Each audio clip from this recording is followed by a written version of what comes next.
What's up, everybody? It's Tyler with Mom's Basement MMA. And I have one of my own local fighters on the show today, and I'm really excited about that.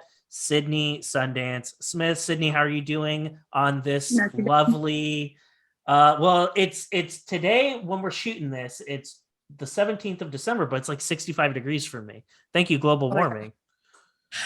Hey, I'll take it. I got a birthday next week, and today's my due date, so it's like birthday week for me. So I'll take So, it. so number one, happy birthday, and number two, for people who don't know and haven't seen you, you are an amateur mixed martial artist, and you fight at the 115-pound division. So you're turning 30 on Christmas Day, and you fight at the 115-pound weight class. So two things you should never do when you're talking to a woman: talk about her age, talk about her weight. I've already done both of those things, and we're not even 2 minutes into this. I'd say that's a pretty good interview. Nice to see you. Right, and we're done. I'm just kidding. In all seriousness, I wanted to say, the Dirty 30, that's a big milestone. I remember a million years ago when I turned 30.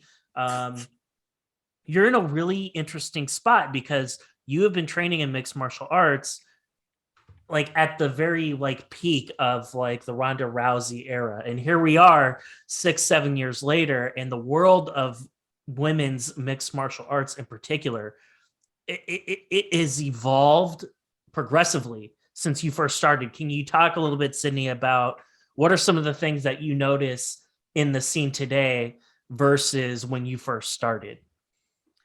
I think a lot of us have started to get a little more respect. I think in the beginning we were kind of a novelty, and you know, um, I think people wanted to see women fight because it was a little bit more taboo, and it was something that was new and exciting. And now since it's been a few years and women have really shown, like, on any card that you put us on, 90% of the time we're going to have fight of the night because we just like to go out there and get at it. And that's kind of like the feedback you hear a lot is like the women's fights are some of the most fun for people to watch because we're just, I think for a long time we felt like we had something to prove, that we were legitimate in this sport. And I think that we've kind of laid the groundwork for that. And so now I feel like, women are respected and people are hyped about it. And the only thing I really don't like that wasn't really so much in the beginning, but I've seen it more now. And, to each their own, whatever. But like just, and I've said it in interviews before, but I just, I feel like our bodies are something to be admired, yes, for what we can do. And I feel like sometimes with a lot of these like risque pictures and videos and stuff that a lot of these fighters are posting, particularly some of the younger ones, I think it's kind of a little cheapening to what everybody has worked so hard to break us out of that image. And then, I mean, I get it. It's your body, work hard for it, do you? But at the end of the day, it's like, what message does that pass along to the younger generation who are watching you? So that's the only thing I kind of noticed that wasn't so much in the beginning. That's kind of a big deal now is like, How some just, women have sexualized it, you mean? Basically? yeah, Yeah. yeah, some, not all, but, No, you definitely know, not all. But there are a few, and I won't name their yeah, names, but there are a few that I would say right off the top of my head that have definitely done that. And yeah, in a way, is it fair to say like it kind of like cheapens it maybe a little bit for the yeah, people that's how I feel. that came before them? Yeah, I Yeah. think so because, for a long time, like I said, people were into it because it was a novelty and it was, ooh, two women fighting, Right. like the mud wrestle, which is fine, mud wrestle. I've done it before, but at the end of the day, like we've worked so hard to earn respect, and I get that you can respect your body and still do what do it tastefully. I get that, but I just feel like we owe it to the people who came before us and the people who are coming after us to Mhm. set a good example. And also, you know, what would a real martial artist do? Not just a fighter, but a martial artist. It's a lifestyle and it changes you as a person, or it should.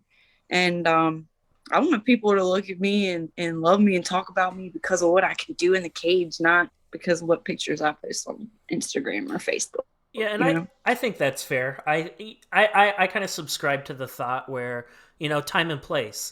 Yeah. There's a time and place, right? So you want to, you're a young pretty girl and you want to go out and shake your ass or whatever. Hey, that's totally fine. I don't have a problem with that. Done it. I don't know if doing that in the middle of the octagon after you win is a good idea. Um, Yeah. I've seen that more than I care to admit, because Yeah. it's a little disrespectful. I feel to um, really kind of to the opponent, really in a To the way. opponent. And what about people who have like their kids are watching the fights and stuff? You know Yeah, what I mean? Like that's just kind of like it's a little raunchy. You know, yeah, keep it PG. yeah. I don't know. I think that's I think that's certainly fair. One of the things, Sydney, that I kind of want to get at, you've you've been through a lot in your mixed martial arts career, right? I think that's safe to say. 6 years and some change going around. You're doing this at an AMI level, which for people who aren't familiar and people who don't know about like what that means, and I think it's an important designation. Here's why I throw it out. People like Sydney do this because they love it. They don't do this to get paid a whole grip of money. Trust me, like Don't make she anything. doesn't get paid anything. No. You may get a little bit of something on tickets that you're able to sell depending on what promotion you're with. That's $1. about it. Yeah, that's That was about it. it. That's about it. Yeah, like I said, it depends on the promotion. You're doing this. I paid to fly myself out to Montana, you know, like just for y'all's reference. Yeah, Amy's don't make money. We no. we spend so much money to fight. This is a So pay to play kind of deal, right? You got yeah. blood work that you got to do. You're a mother, you work full time, you got bills to pay, you got a mortgage to worry about just like everyone else. Can you Yeah. explain to me like why are you doing all this? Like what does this sport mean to you and why are you like going through all of the hardship, the financial hardship or whatever to like compete? Obviously it means something to you. Why are you doing this? I mean, you know, when I first started out, so I took my first debut fight in 2014. So we're coming up on what, 8 years, something like that, 9 years, close. Can't do math right now. But so you know, initially it started out as you know, just a way to deal with my dad's death, but it's evolved into so much more than that. You know, it's not about being tough or you know anything like that. It's just how I deal with everyday life. Like my life is crazy. So much happens all the time. I joke, I always say it's like Murphy's Law on crack, but it really is, you know. And so for me, the gym is my safe spot, you know. It's where I can go and let everything out. And it's my therapy, it's my psych meds, all that stuff, all wrapped up in one. And you know, honestly, I don't really feel like I can ever be myself unless I'm in the cage, you know, like we all have a side of us that you know, might not necessarily be accepted by society. Like I can't go out here and hurt people. And I don't want to, you know, in real life. But the cage is where I can get all of that stuff that I have trouble processing out. I've struggled with depression and anxiety and suicide my entire life. You know, I had a really rough upbringing. And this is the only thing. I've been through therapy, I've been through medicine, I've been through all of it, and this is the only thing that works for me. Like It's I an got to train outlet. twice this week and I feel so good. Like I feel like a brand new person, you know, because it just works. And I love it. I love the camaraderie. I love working hard towards a goal. I like helping my teammates. You know, it's become who I am. I can't walk away from it no matter how hard it gets.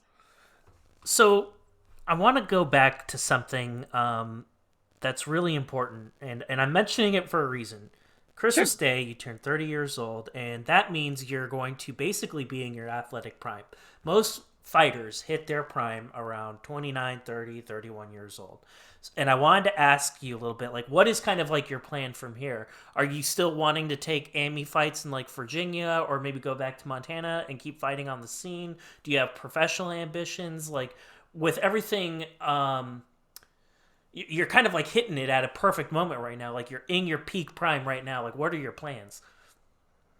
So, obviously, the initial plan was to go and win that title and go pro from there. Mm-hmm. Obviously, we hit a minor set. Well, it's a setback. But so my plan now is honestly, I've been doing this for a long time. And I'm kind of sick of being an amateur.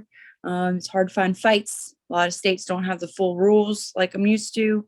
Um, and so I think the plan now is, I'm feeling really good, and hopefully I can continue to feel good. And I'd like to take one more Amy fight, a local fight. Um, and then after that, I'm going pro. I'm tired of sitting around, tired of any of these set. Like I'm just done. I've been working too hard for this for too long. Like it's just time to go pro. So one more fight around here so everybody can come see me. And then after that, big leagues, here we go. I wanted to hit in on something. I've had the fortune of speaking to a few other women on the AMI scene, and one of the things I hear time and time again is just how difficult it is to get fights and how difficult it is to train with somebody who's roughly your same size. Now, ideally, you'd want to like fight somebody or spar with somebody who's like a flyweight, but when people aren't in camp, they're no man is walking around at 125 pounds, like unless they're like in eighth grade, right? Yeah. So how are you able to, like, from a training perspective, just how difficult can it be getting somebody who is like a good sparring partner for you? Because like sparring, a 205-pound guy probably isn't the most beneficial for you. Well, honestly, pretty much my entire career, that's all I've had. And I'm always the longer, taller fighter. And we usually find somebody, when I was in Charlottesville, it was a little easier. We had some smaller people, some younger guys who had some really good striking. But honestly, I prefer to go with the bigger people. I like to get hit harder. It's easier to try and like defend their takedowns. And once you get used to controlling someone who outweighs you by a significant amount, once you get in the cage, it's not a big deal. I do have a good training partner, Hannah Ross, and she's, about that good size Mm-hmm. for to mimic the people. She fights at like 145. So, the weight thing for me, I don't really care about the weight thing. Mm-hmm. The height thing is good. Just to get in, used to working my reach. Sometimes I forget how long I am. But other than that, I've always gone with the guys, and it doesn't bother me.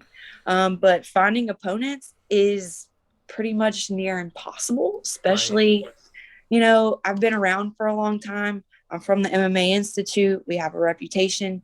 I kind of get a little crazy in the cage, and I've got a reputation. And so a lot of these girls who are Emmys, either they don't have enough experience to fight me, or they don't want to fight me. I've had a couple of people straight up turn it down once they found out it was me. Um, and then once you do find an opponent, getting them to show up, A or B, make weight, it's just, I'm tired of just all the mess. Once you go pro, it's like there's tons of opponents. Everybody's on the same page. If they don't make weight, I get some of your purse, whatever. But I know that it's going to be easier to find people when they're going to show up ready to go instead of, you know, playing around with it. So. With where you are, Sydney, at this point in your career, it's like I feel you're like the person I would want any like young lady to have, like who's just entering the AMI scene, that I'd want you to talk to. Thank you. And you've seen a lot, you've been around a lot. Like there's a lot of like wisdom about you that I'm sure you would have appreciated as like a young person just starting out when you were 19, 20, 21 years old. You're kind of going into this like new edgy thing that is women's mixed martial arts. It was kind of the unknown, and it was Yeah. getting a mentor, having being able to talk to a woman who's like been through those experiences, impossible. Because you guys were like the first generation really Yeah. of the Yeah. fighters that came up. So with that being said, what would you tell like a 19, 20, 21 year old young lady who's just getting started in the AMI scene about some of the lessons that you've learned about fighting, just kind of your experience as an AMI, um, that you wish you would have known when you were just starting out? Honestly, I was like an independent for my first two fights, and I really didn't know what I was doing. So my best advice is find a gym, a good gym, do your research, commit to it, make sure you work on your fighter's cardio, because trust me, that's something I didn't take seriously for the first couple years, and it definitely showed. But I had a really good mentor. It was a male, my coach, David Morris, because he had been in this game for 30, 40, he's been in it for a long time.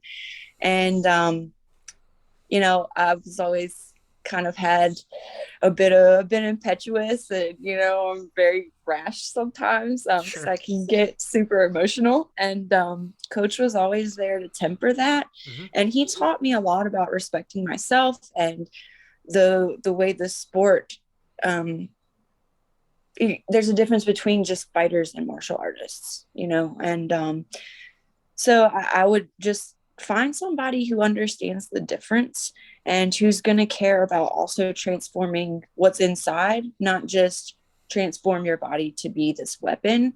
You have to also transform your heart and your mind, because you're being endowed with something that's very powerful. Hmm. You can hurt people. And I think just having the right mindset and finding the right team and having somebody who isn't going to blow smoke up your butt just because you're a girl.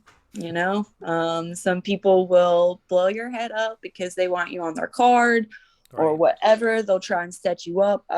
People try to set me up before, particularly, early in my career when I didn't know any better. Find a coach, let them deal with that. You just work on training and fighting. Like, that's the best advice I can give you. Find someone you trust and let them worry about it. You do you. You have made this walk 9 or 10 times, and one of the questions I like to ask is, does that walk get easier as time goes on? Or is it always the same? Like when you're making that walk, is there always that level of anxiety that you're trying to deal with, and then things just click when you are in the cage? Or are you that type of person like, hey, it's time, and you're just like, fuck Yes. yeah, like it's like Christmas morning? Yes. Yes. It was kind of funny, like even early on in my career, Ginseng Du Jour, he was one of my coaches. He's a pro fighter. He lives down in Florida now, but he always used to be just flabbergasted because I was never really like, nervous or scared or anything. I'm Like, here let's to have do it. fun. Yeah. Like fights for me, when even if I like go up to Winchester to fight or something, like it's a vacation. I'm Right. up here to have fun, right? Right. I've already Right. done the hard part. I'm not worried about it. I will say that like early in my career, I would get a little bit more nervous, just because I didn't put the right kind of work in. Hmm. And I think sometimes it takes doing it the hard way and learning, hey, you didn't do what you needed to do for these fights to get it.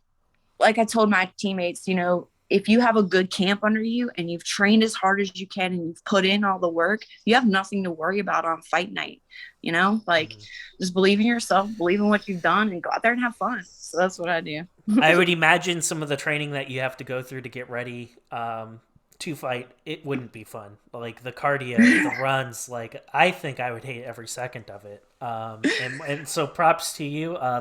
The weight cutting, that can't be fun, particularly for women.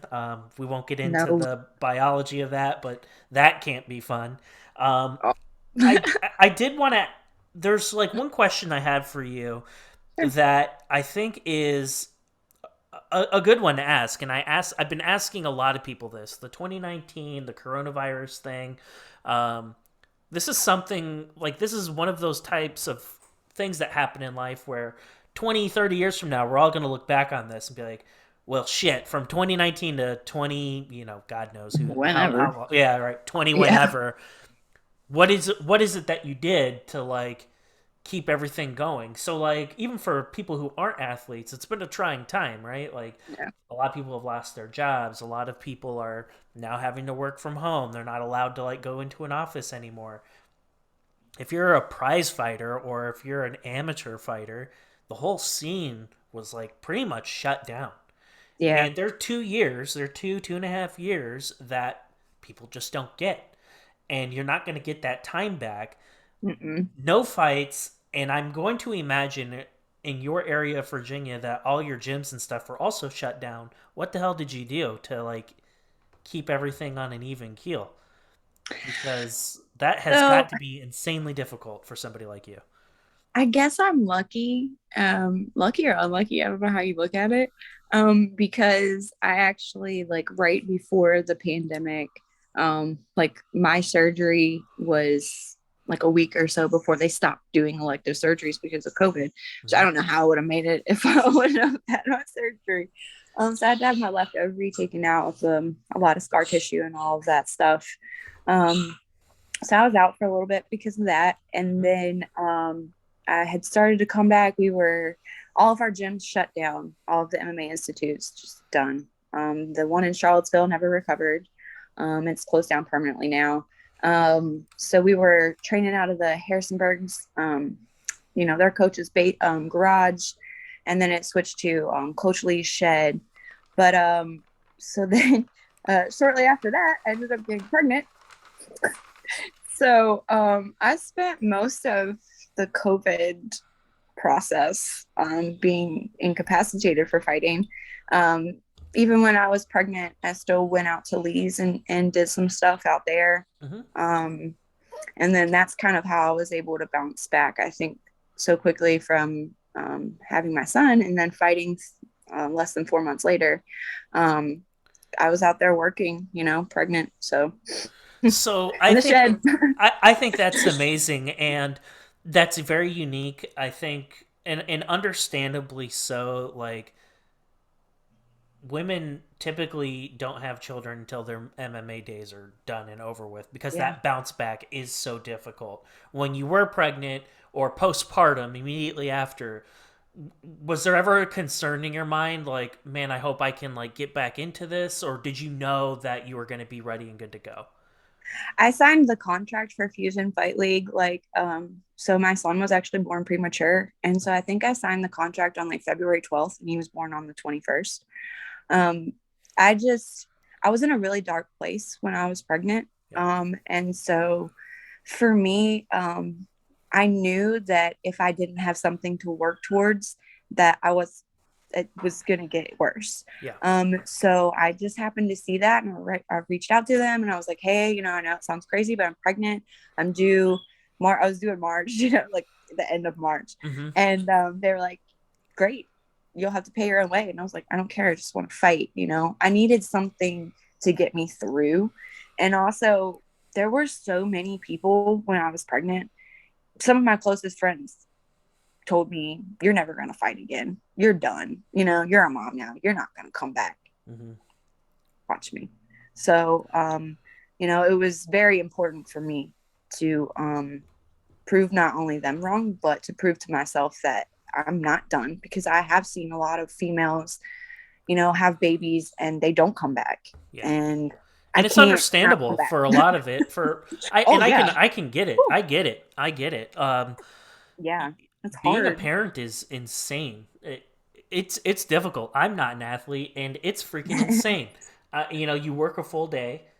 Um, your baby needs a bath. They have a dirty diaper, and they need to be fed. And oh, by the way, they only slept 2 hours last night, and that's You only you, slept 2 hours too. right? Yeah. So then it's like, hey, do you want to like run 5 miles and then do a bunch of sparring? Like, no, no, fuck that. I don't want to do that.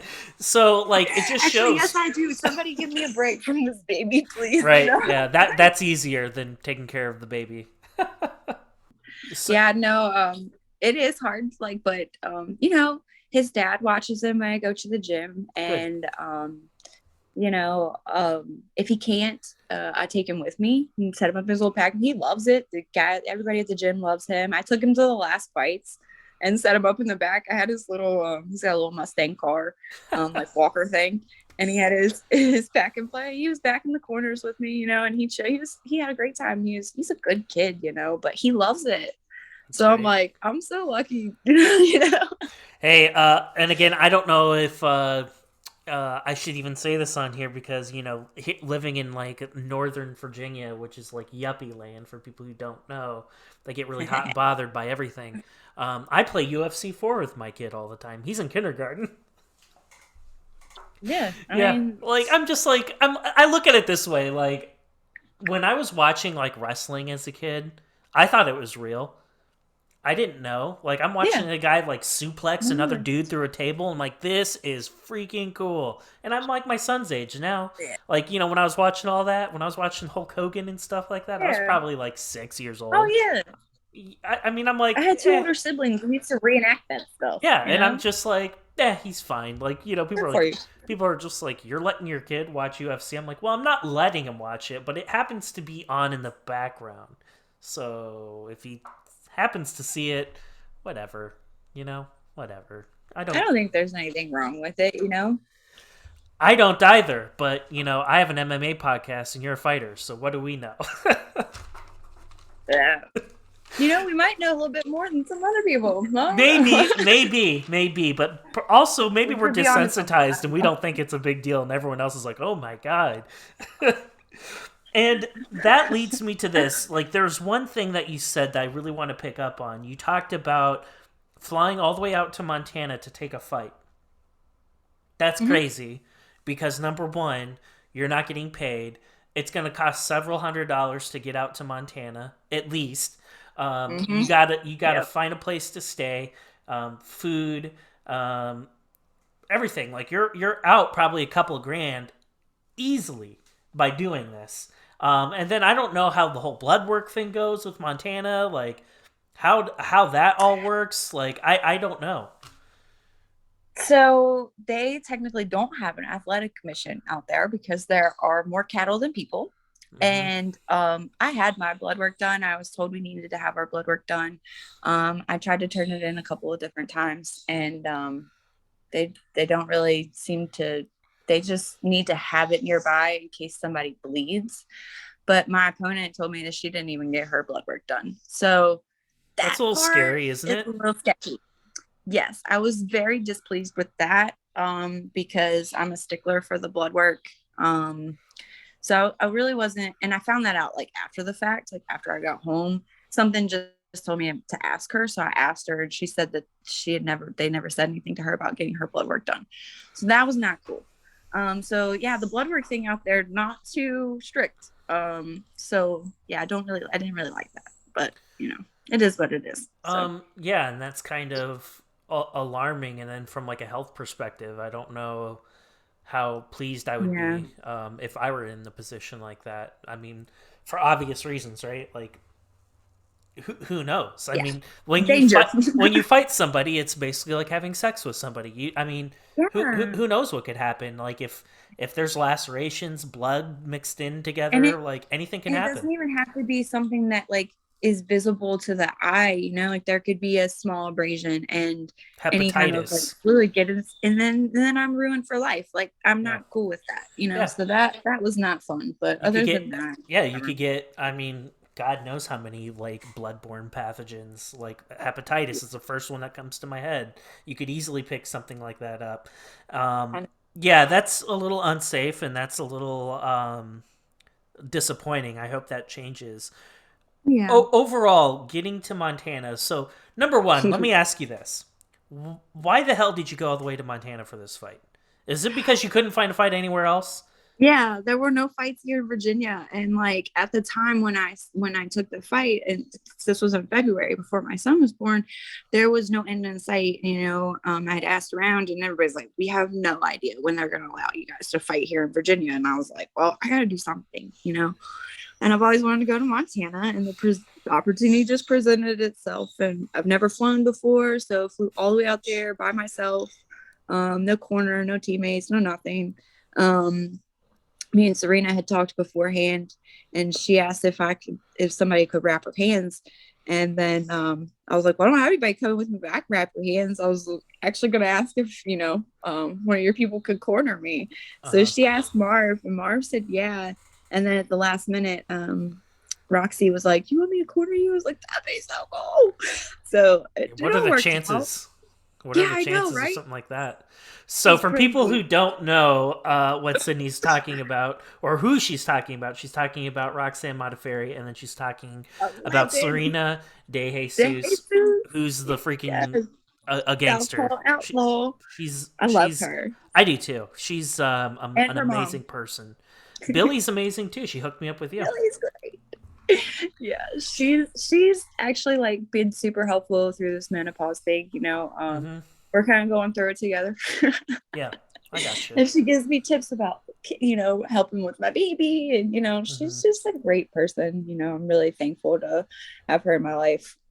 You get out All of there, them. no coaches, no corner, and the plan was just you're just gonna wing it basically. Like I'll get out Yeah. there and hopefully somebody's cool enough to like towel me off and give me water, basically. Yeah. I wrapped my own hands. I wrapped Serena's hands, and then I wrapped one other person's hands. I just became like the hand wrapper. Got it. But yeah, I went out there and just, I don't know, I just knew if I got out there it would work out somehow. And Serena had told me ahead of time that Marv said he would corner me. So I was like, cool, like I don't need anything fancy. Like I'm just here to fight. Hmm. Just give me some water. That's pretty much all I need really. But Did you know they much did so about? much more. So it was awesome. Did you know much about the girl that you were fighting?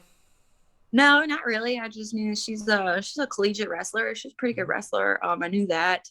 Other than that, not really. No. And It had changed. So I was supposed to fight somebody else, and then some girl dropped out, so they switched her to the other side of the bracket. And then I didn't have an opponent for a long time, and so they just got her. I guess I wasn't exactly thrilled to be fighting an O and O. And she was super, super young. I felt like I was fighting a kid. But yeah, other than that, it was a fight, and I didn't really care at that time. I was like, I just want to fight somebody. yeah. No, like well, and the fact that it was the Cerrone, the Donald Cerrone promotion. That was the last time you were able to fight. Yeah. And so 2.5 years go by. Is there ever a moment in like, do you ever think about while you're like driving to the airport or while you're making a connection or flying all the way out to Montana, like this chick, I swear to God, if she does not show up, I'm going to hurt people. Yeah. That's exactly what I'd be thinking because it's like, not only am I making a huge time investment, but I'm not getting paid for any of this crap. Like, if I were a pro, chances of you getting your show money, if it's a reputable promotion, let's just say it's 50-50, right? There's a chance Yeah. like and you didn't pay for any of the flights or anything like that. They Yeah. should have covered all that. But when you're an AMI, you don't have any of that. Mm-mm. So is that Yeah. something you're thinking about when you're heading over So there? yeah, because I've had people accept fights, and then it gets closer to it, and they're like, I don't want in. And I'm like, Right. great. So I had even messaged the promoters, and I was like, you guys are sure she's gonna show, right? And they're like, yes, she's a wrestler. Wrestlers usually always show. We've already talked to her. Like, she's gonna be there. I was like, okay, fine. And then we get there and we do the weigh-ins. She didn't even show up to the regular weigh-ins at the hotel. She showed up to the ceremonial weigh-ins at the restaurant or whatever, and she was 5 pounds over. Yeah. Holy fuck. And yeah, so the promoter comes up to me and they're like, we have a problem. And I'm like, Of this course is we my do. life. When do we not have a problem? What is it? Hmm. And he's like, oh, she's heavy. And I'm like, okay, well, how much? He's like, 5 pounds. I'm like, Jesus Christ. I'm like, all right, fine. And he's like, well, do you want to take the fight? I'm like, I always fight. I didn't fly Uh-huh. all the way out here to not fight.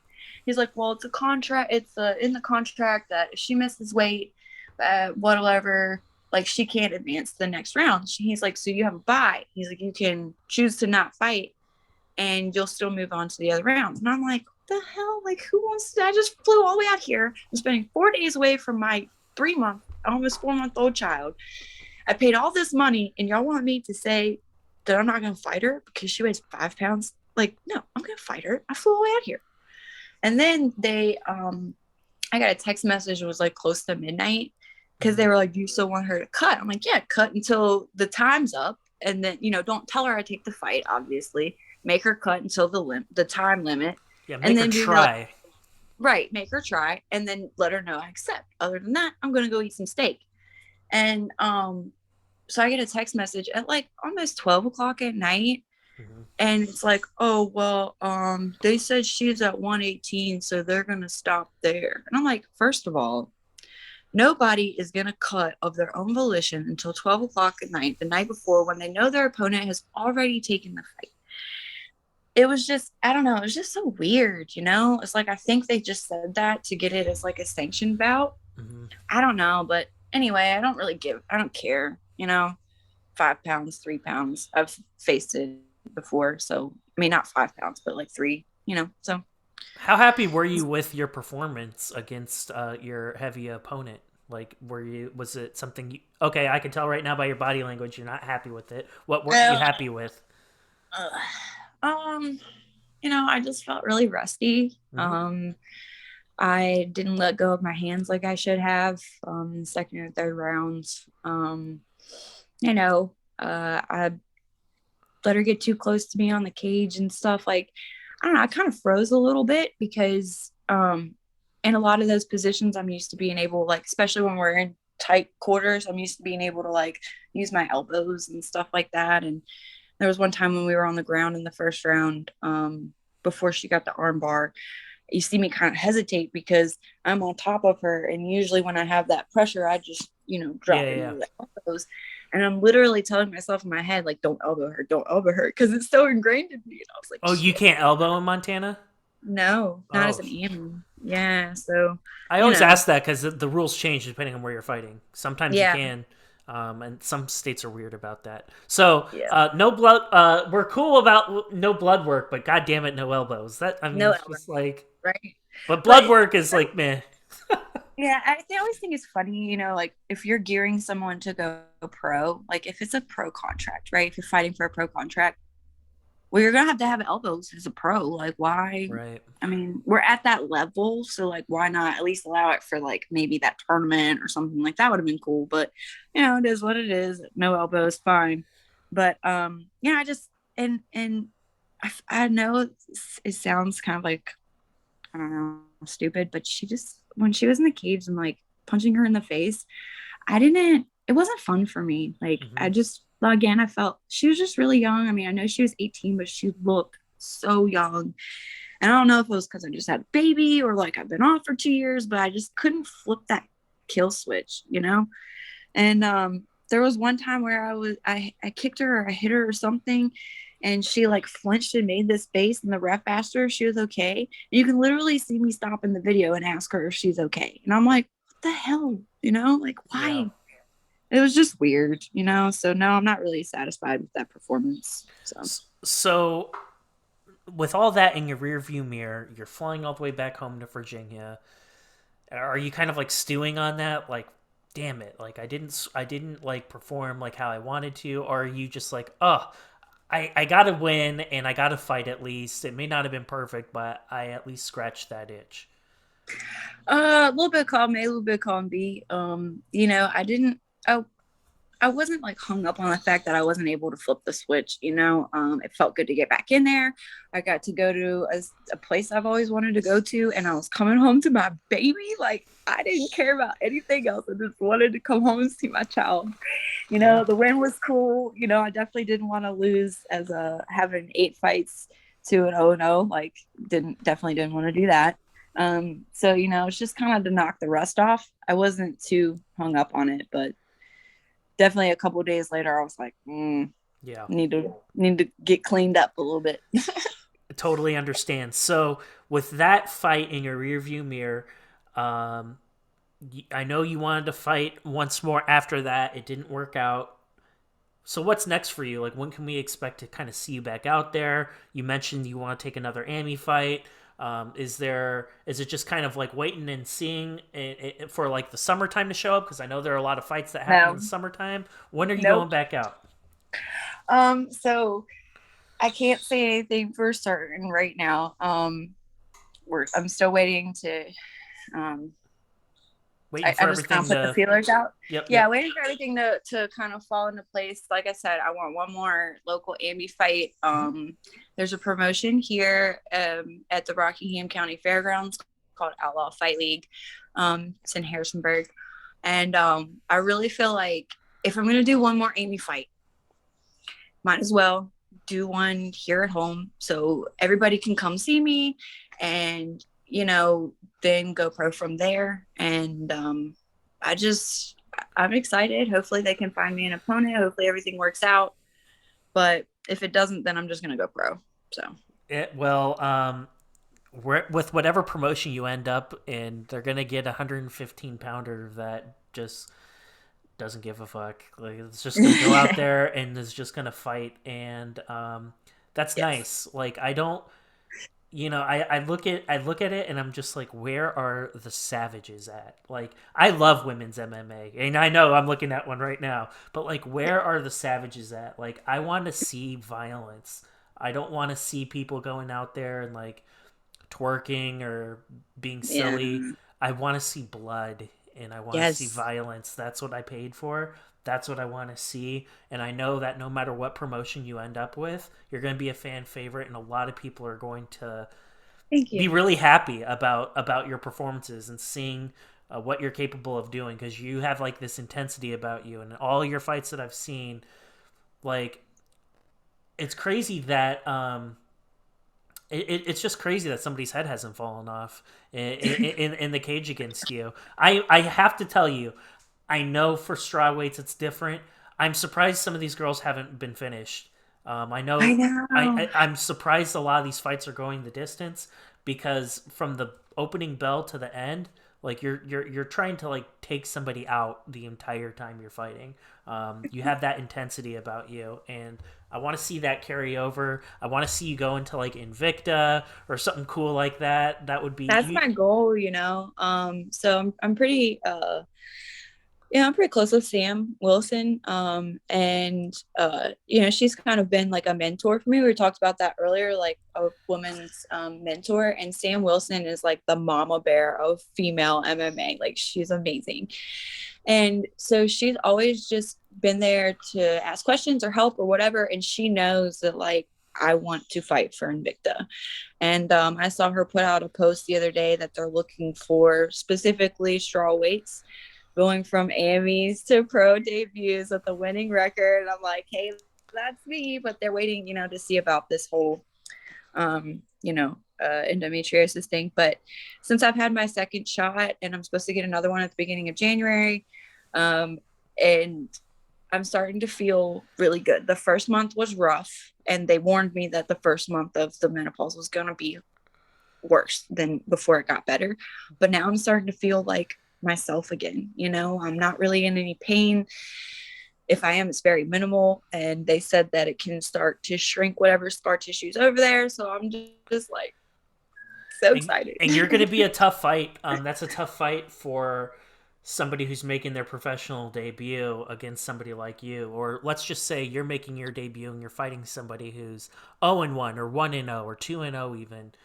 I'll fight you, whoever. I don't you care. you've been doing this when, like, they were probably popping zits in high school and you were already doing this, so like you have a lot of experience to fall back on, and we mentioned before, you're in your athletic prime. Those are two huge advantages that you're going to be able to bring to the table. And so for any girl that takes you lightly, whew, probably not a good Don't idea. sleep on me.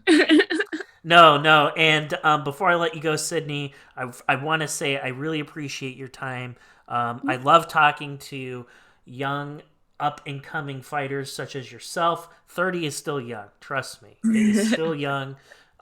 You have an entire next chapter of your MMA career to go still, and that's really exciting. And I want you to get that opportunity in Invicta. You need to take your talents to the next level. I'm looking forward Yeah. to it. And before I let you go, I want to give you the opportunity to, if there's anyone you want to thank, or if there are any like sponsors or stuff that you have, anything like that, I want to give you the last word. You know how Ricky Bobby says, we don't have any corporate sponsors because it's just us out there. Like, thank me. No, I'm just kidding. Oh, but seriously though, if anybody wants to sponsor me, hey, Sundance MMA. But I've pretty much been footing the bill my whole career, and whatever it is, what it is, I've gotten this far. But I definitely want to thank first and foremost David Morris. He was my first coach, and he put up with me through a time where I was pretty unbearable. And he shaped me into the fighter that everybody loves and sees. And he put a lot into me, and I just want to pay it forward. Help my teammates the same way he helped me. And I want to thank my guys over at the Mastering MMA in Bridgewater. They're, we're building. We're building back from the pandemic, but we have a lot of potential and a lot of promise. And there's, some good work going on in there. And I appreciate that. And just my kid's dad and my sister, and anybody who helps with watching my son so I can train, and just and everybody who ever shows me like love and support. We're not invincible as fighters, we're human beings too. And just sometimes just showing that love, you never know how much that can mean to somebody. And just to know that like you're still touching people doing what you're doing, it means a lot. So that's pretty much what I got to say. Absolutely. Well, Sydney, I can't wait to run it back with you, as you guys like to say. And just thank you for being here, and we will do it again soon. Thank you for having me.